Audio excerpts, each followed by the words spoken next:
Assalamualaikum warahmatullahi wabarakatuh. Saya perwakilan dari kelompok 6 yang beranggotakan yang pertama Salma Al-Muknya Yahya dengan NPM 211000141,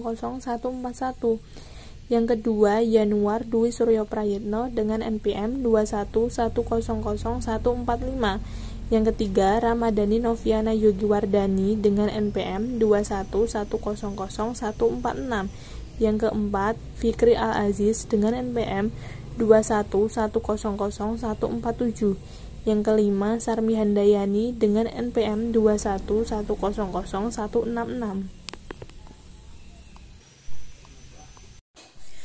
Pengertian akhlak. Akhlak dalam bahasa Arab berasal dari kata khuluq yang berarti tingkah laku, perangai atau tabiat.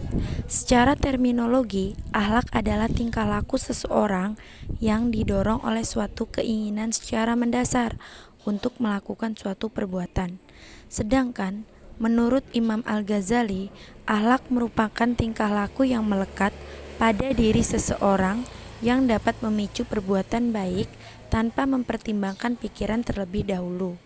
Contoh akhlak yaitu tingkah laku manusia yang dilakukan dengan sengaja, diawali dari proses latihan yang menjadi kebiasaan, bersumber dari dorongan jiwa untuk melakukan perbuatan dengan mudah, tanpa melalui proses pemikiran, pertimbangan, atau penelitian. Macam-macam akhlak terbagi menjadi dua, yaitu akhlak mahmudah dan akhlak masmumah. Akhlak mahmudah. Akhlak mahmudah adalah tingkah laku terpuji yang merupakan tanda keimanan seseorang. Akhlak mahmudah atau akhlak terpuji ini dilahirkan dari sifat-sifat terpuji. Seorang muslim yang memiliki sifat akhlakul mahmudah dalam kehidupan sehari-hari akan menjaga tutur kata dan perbuatannya. Sebagai orang muslim, sudah menjadi sebuah keharusan untuk menjaga akhlak mahmudah dalam kehidupan sehari-hari. Menurut Imam Ghazali, akhlak yang baik adalah yang menurut atau sesuai dengan akhlak dan syariah. Contoh akhlak mahmudah. Yang pertama, tawakal. Tawakal berarti berserah diri sepenuhnya kepada Allah dalam menghadapi atau menunggu hasil suatu pekerjaan atau menanti akibat dari suatu keadaan. Yang kedua, sikap rela berkorban. Sikap yang mencerminkan adanya kesediaan dan keikhlasan memberikan sesuatu yang dimiliki untuk orang lain, walaupun akan menimbulkan penderitaan bagi diri sendiri. Yang ketiga, sopan santun. Sopan dan santun. Sopan adalah hormat dengan takzim menurut adat yang baik, sedangkan santun adalah baik dan halus budi bahasa dan tingkah lakunya, suka menolong dan menaruh belas kasihan. Yang keempat, memberikan sumbangan kepada orang yang membutuhkan.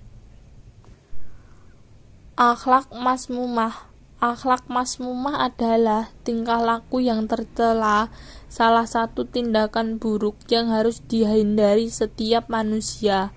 Hal ini harus dijauhi karena masmumah dapat mendatangkan mudarat bagi sendiri maupun orang lain.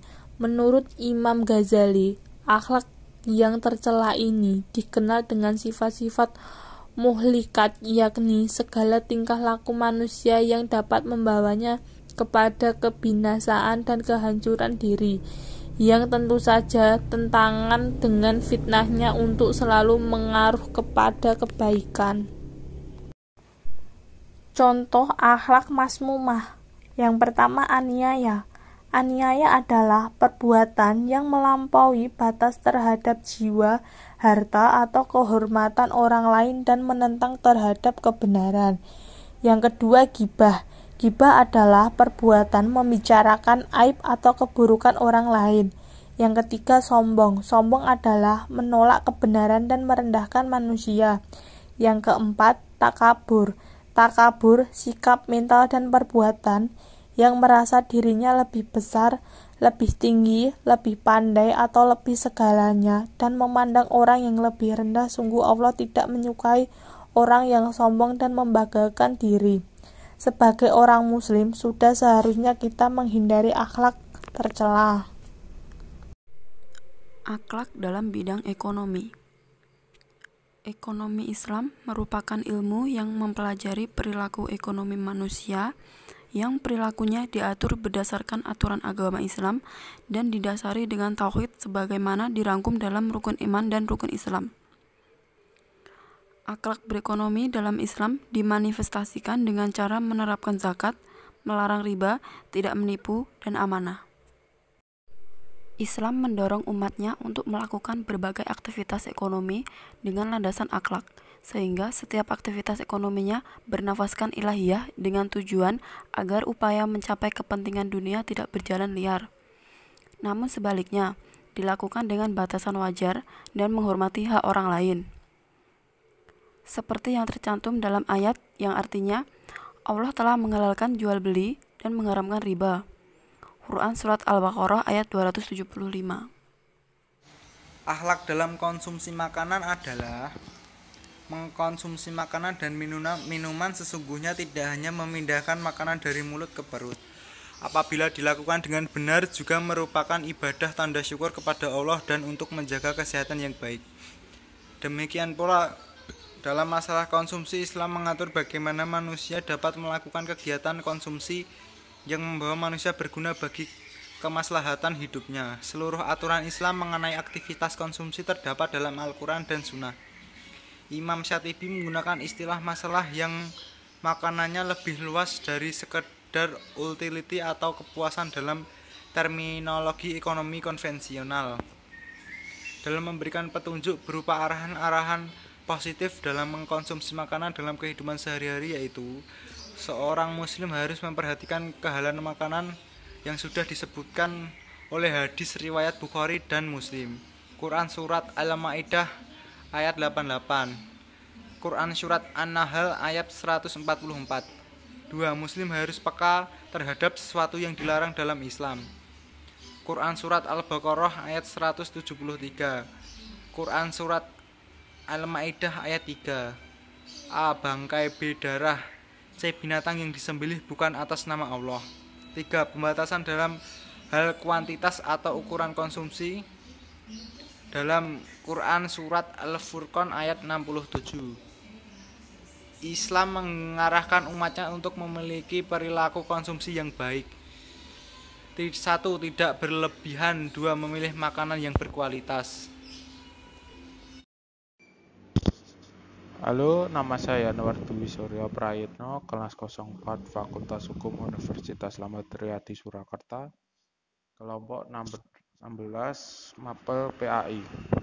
Judul pengertian akhlak dalam bisnis. Dalam membangun akhlak mulia, prinsip-prinsip etika bisnis yang harus diimplementasikan oleh perilaku bisnis, manajer atau sumber daya manusia dalam organisasi bisnis serta para stockholder dibagi menjadi berbagai macam bagian. 1. Kejujuran atau honesty, dapat dipercaya, tidak curang, tidak menggelapkan sesuatu, dan tidak berbohong. 2. Integritas atau integrity, yaitu memegang prinsip tulus hati, penuh pendirian atau keyakinan, tidak jahat, saling percaya. 3. Menepati janji atau amanah atau promise keeping, yaitu penuh komitmen dan patut dipercaya. 4. Keyakinan atau loyalty, dalam bahasa Arab al-wafa, yang artinya melaksanakan apa yang menjadi kewajiban bagi seseorang, baik kewajiban itu bersifat memelihara atau menunaikan berupa perjanjian tertulis atau tidak. Dengan perjanjian, karena diharuskan oleh fitrah manusia, petunjuk akal serta perasaan, seperti kesetiaan kepada orang yang berbuat baik. 5. Keadilan atau fairness, yaitu adil, berbudi luhur, mengakui kesalahan, komitmen keadilan. 6. Mengejar keunggulan, yaitu dapat diandalkan, pertahankan, dan mengembangkan tingkat komitmen tinggi. 7. Dapat dipertanggungjawabkan, yaitu menerima tanggung jawab atas keputusan dan konsekuensinya dan selalu memberikan teladan. Sekian penyampaian materi dari kami. Apabila ada salah kata, kami mohon sebesar-besarnya. Wabillahi taufiq walhidayah. Wassalamualaikum warahmatullahi wabarakatuh.